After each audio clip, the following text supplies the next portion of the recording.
I think that's where it gets kind of challenging. Is it's not a it becomes a it's funny when we do it, it's just, it's the norm. But when somebody outside of our space picks it up and do it, then it becomes a trend or a fad, and then they start to get the credit for it.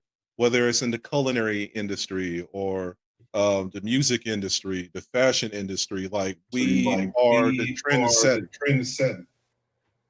I think that's what it boils down to. And at the end of the day, just give like a simple shout out or something. You know what I'm saying? Right. I think when the culture just sits there and becomes so absorbed, and you know when we get taken advantage of for the creativity that we have, and then there's no spin on it. So just like Cliff said, like if you don't trademark it or brand it yourself, then you're not going to get that credit for it. For me, that makes me ask: is that appreciation or is it exploitation?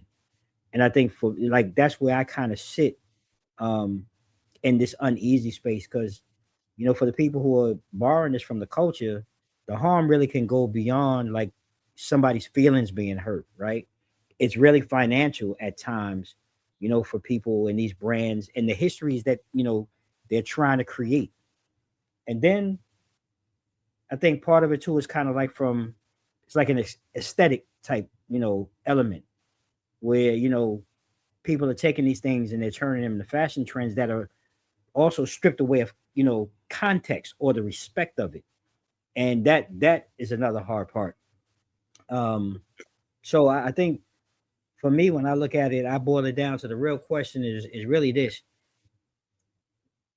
can we really honor our culture, you know and you don't include the conversation or profit sharing, right? We got to remove that and try to figure out a way to appreciate people's art, their work and their platforms or whatever it may be, and figure out a way to uplift it and not really extract from it. Because I think the more we're diving into things, I think we're stripping away our culture. We're losing a lot of the purpose and the intent of it just for a financial gain.